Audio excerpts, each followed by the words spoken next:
Bibili tayo ng uniform sa second-hand store. Ay nako! Since malapit na yung pasukan, kailangan na natin bumili ng mga uniform para sa ating mga anak. So dito sa Japan, magsisimula ang first day of school ngayong April. Nakabili na pala kami ng uniform ni ate, kaya lang gusto ko may extra siyang uniform. Kaya naisip kong pumunta dito sa second-hand store.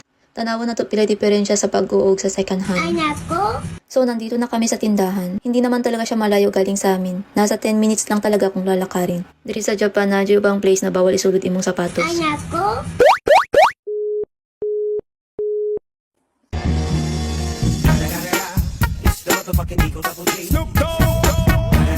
Bago tayo pumasok, mag-alcohol muna tayo. Maupay pagsulog, ipagukod na dayong ko ni Dodong. Ay nako! Mite, ちょっと、ちょうどいいよ。 chodoy? ちっちゃい Since nakabili na kami ng uniform ni ate, makukumpare natin yung price later. Sa brand new at saka sa second Ay hand. nako! I-try na nila. Ay nako!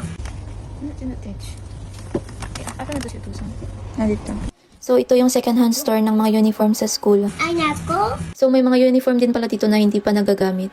Baratura jud di ay, depende na lang kung gugihan ka mamili kay daghan jud kay pilian. So mao ni siya presyo sa second hand, 7,000. So may maliit na space na pwede maglaro ang mga bata. Ay nako! May nalang dili siya madagan-dagan kadali. So tara guys, iikot ko kayo dito. Ayun ang mura, merong 500 yen. Ay nako! Dapat masipag ka talagang pumili guys, kasi ang dami. Ayan, may pangbata pa. Pag di ka maselan, pwede ka ditong bumili. Halos kompleto na talaga dito yung uniform ng mga bata. So ayan, ipakita ko lang sa inyo ng malapitan. May mga maganda namang mapipili guys. Yan yung presyo. May sapatos din. Ayan. Yan yung presyo ng mga bag. Mga necktie. Well, nag-ikot-ikot ako. Nagsukat na din si ate. O diba? Brand new tignan. Ito naman brand new talaga yan. Naka-plastic pa. Pero medyo pricey nga lang siya konti. Ay nako! O diba? Parang bago talaga. Wala talaga siyang sira guys. Ang linis niya. So ito naman binili na din namin. Kasi bago pa hindi pa siya nagamit. So ito naman yung presyo ng mga second hand talaga. So ayan, tapos na kaming mamili. Ito yung pangalan ng tindahan guys.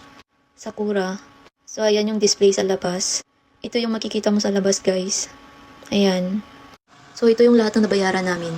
Mura talaga siya, guys, compared sa bago. May 50% off pa talaga. Dapat lahat ng babayaran namin ay nasa 20 mahigit. At dahil may 50% off pa, kaya yan na lang yung nabayaran namin.